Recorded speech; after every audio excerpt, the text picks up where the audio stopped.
Boa noite com Maria, 4 de fevereiro, a paz de Jesus, salve Maria, que alegria estar no nosso momento devocional. Você que tem o seu livro, você já pode pegá-lo. Estamos na página 49. E antes, vamos pedir que o Espírito Santo nos ilumine nesse momento de partilha, neste momento de oração. Vinde, Espírito Santo, enchei os corações dos vossos fiéis e acendei neles o fogo do vosso amor. Enviai, Senhor, o vosso Espírito, e tudo será criado, e renovareis a face da terra. Oremos, ó Deus, que instruísse os corações dos vossos fiéis com a luz do Espírito Santo. Fazei que apreciemos retamente todas as coisas, segundo o mesmo Espírito, e gozemos sempre de sua consolação. Por Cristo, Senhor nosso. Amém. O tema de hoje é contemplar e agir. Vamos entender esses dois conceitos? Contemplar não é apenas observar, mas um ato de oração e adoração. Quando a gente fala da contemplação, a gente lembra da Lexio Divina, né? Que um dos passos é a contemplação. E o que vem a ser o contemplar? Vamos aprofundar? É fixar os olhos em Jesus e reconhecer a presença real de Deus em todas as coisas. Significa entrar em uma dimensão espiritual para ouvir a vontade divina. A contemplação da glória do Senhor atua como espelho, transformando a pessoa à imagem de Cristo. Então, contemplar não é simplesmente você olhar para algo, mas é aprofundar. Então, é ir a fundo. Por isso que a Lexio Divina fala para contemplar. E o que vem a ser agir? É o desdobramento natural dessa contemplação. É a ação que transborda da oração.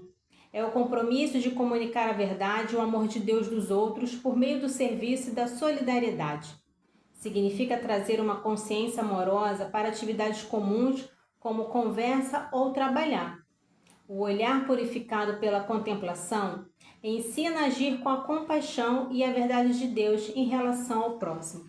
Então, quando a gente une contemplar e agir, elas se casam.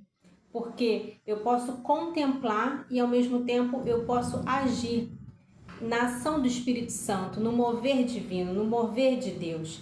Então, esse tema vai ter muito o que falar. E a palavra que vai nos guiar é Atos, capítulo 1, versículo 11. Atos 1, 11, que diz: Homens da Galileia, por que ficais aí a olhar para o céu? Esse Jesus que acaba de vos ser arrebatado para o céu, voltará do mesmo modo que o viste subir para o céu.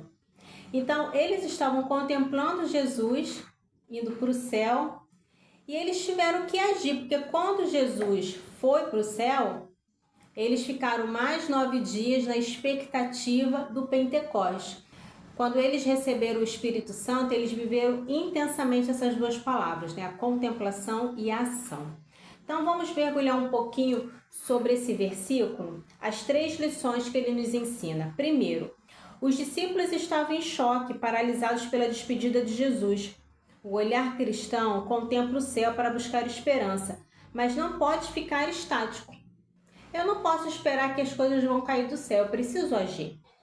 Jesus subiu ao céu para que o Espírito Santo capacitasse a igreja a ser testemunha até os confins da terra. Contemplar a glória de Deus serve para nos dar forças para agir no cotidiano, transformando a realidade ao nosso redor com os valores do reino. Este versículo nos ensina que o céu é o nosso destino, mas a terra é o nosso campo de trabalho. E aqui neste campo de trabalho, o que você está fazendo? O que eu faço para contemplar e agir? Unindo essas duas palavras. Será que eu estou tomando a atitude dos apóstolos que recebeu o Espírito Santo e partiu em missão? Eu ainda estou parada, ainda estou paralisada? Quero aqui trazer 3 perguntas para nos ajudar nessa meditação.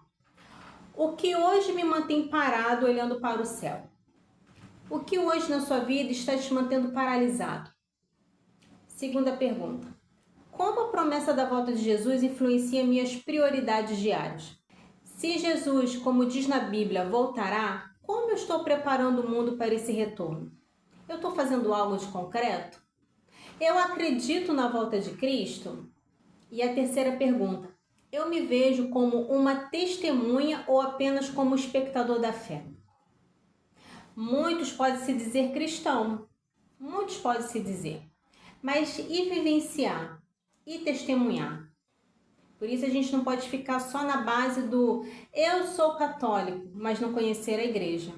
Por isso que a gente precisa mergulhar. E o devocional, ele nos ajuda nessa prática, a mergulhar na palavra de Deus. E nesse momento, diferente como eu faço nos outros dias, eu já quero fazer uma oração, pedindo que Nosso Senhor nos dê a coragem. Nos dê a coragem de sair do nosso lugar, do nosso comodismo, de verificar também o que tem nos paralisado. Às vezes as preocupações, os problemas nos paralisam. Muitas das coisas que acontecem à nossa volta tiram a nossa fé, a nossa esperança. Então que Nosso Senhor hoje venha em nosso socorro. Por isso eu quero rezar assim. Senhor, muitas vezes meu olhar fica parado no que passou ou distraído com o que não posso mudar. Retira dos meus olhos a paralisia e o medo. Que a tua ascensão não seja para mim uma ausência, mas uma presença que me impulsiona. Dá-me um coração que contempla a tua glória para ganhar esperança. Nas mãos que agem no mundo para espalhar o teu amor. Que eu saiba olhar para o céu para me orientar e para a terra para servir. Eu quero repetir essa última frase. Que eu saiba olhar para o céu para me orientar e para a terra para servir. Então, que a gente busque a orientação de Deus e que a gente possa seguir firme, com decisão e com coragem. Amém? A frase de hoje diz assim: orar e trabalhar sem se cansar. Eu lembrei de quem? De São Bento, né? Essa frase me lembrou muito de São Bento, ora e labora, que precisa estar unido. São Bento, ele ensinou isso quando eu fiz aqui no canal Os 40 Dias com São Bento, que está aqui na playlist, se você quiser ver, aonde a gente foi meditando sobre as regras de São Bento. E São Bento, ele queria trazer a oração para a vida cotidiana. De que, claro, vai ter momentos que você vai parar para ir para uma santa missa, para ir para um grupo de oração, para ir para uma reunião, mas também tem momentos que você vai fazer as suas coisas, você vai trabalhar, você vai estudar, você vai arrumar, você vai ter que resolver problemas, enfim. Mas mesmo nesse ritmo, continuando em oração, estando em oração. Por isso essa frase, ela vem ligar toda essa meditação que a gente está tendo com os apóstolos, porque eles também, eles oravam e trabalhavam. Eles oravam e evangelizavam, eles anunciavam, e graças a esse anúncio é que hoje nós estamos aqui falando de Deus. Mas o que essa frase, o que a gente pode aprender mais com ela? Ela nos ensina que a vida espiritual e a vida prática não são trilhos separados, mas o mesmo caminho.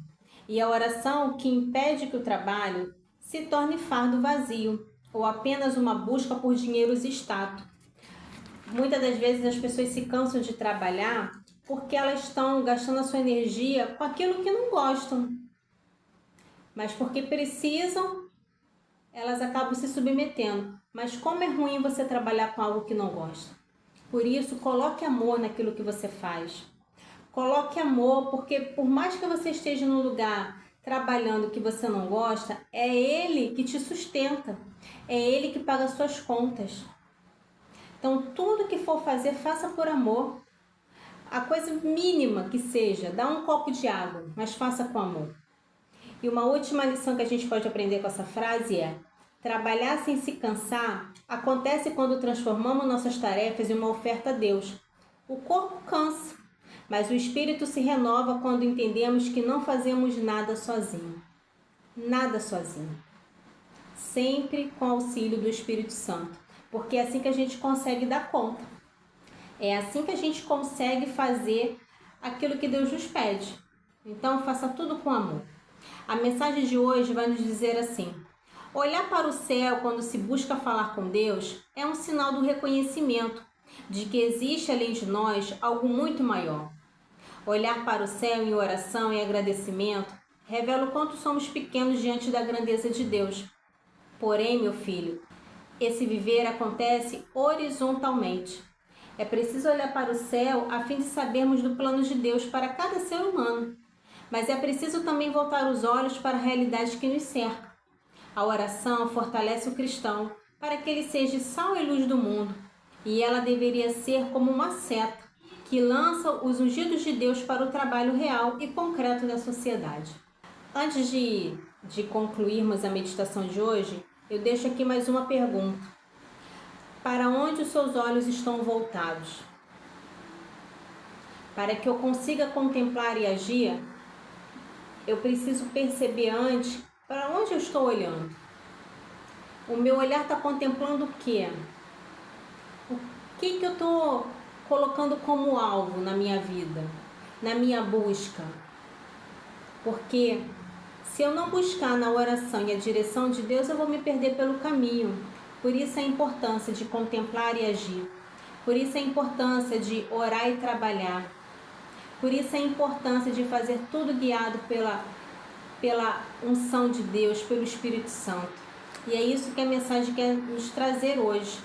Que eu e você sejamos guiados pelo Espírito Santo para contemplar e agir e fazer bem todas as coisas. Amém? A palavra-chave de hoje é oração. O que essa palavra diz para você hoje? Você que tem um devocional, você sempre pode fazer essa pergunta com a palavra-chave, com o título. O que isso tem a ver na minha vida? Isso faz sentido em alguma coisa do que eu estou vivendo hoje? Isso ajuda a gente a refletir. Se você não tem um devocional, eu aconselho você ter um caderno, seja ele grande ou pequeno, não importa. Mas tenha um caderno para que você possa meditar, para que você possa escrever e para que você possa anotar aquilo que o Espírito Santo fala no seu coração, amém? Vamos rezar uma Ave Maria, eu já fiz a oração, então vamos rezar uma Ave Maria pedindo que Nossa Senhora rogue por nós, diante dos nossos desafios, diante da nossa caminhada, para que tudo façamos com amor, como ela fez. Ave Maria, cheia de graças, o Senhor é convosco. Bendita sois vós entre as mulheres, e bendito é o fruto do vosso ventre, Jesus. Santa Maria, Mãe de Deus, rogai por nós, os pecadores, agora e na hora de nossa morte. Amém. Boa noite, dorme com os anjos, a Mãe te ama. Eu te vejo no próximo vídeo, fica com Jesus, que Nosso Senhor te abençoe.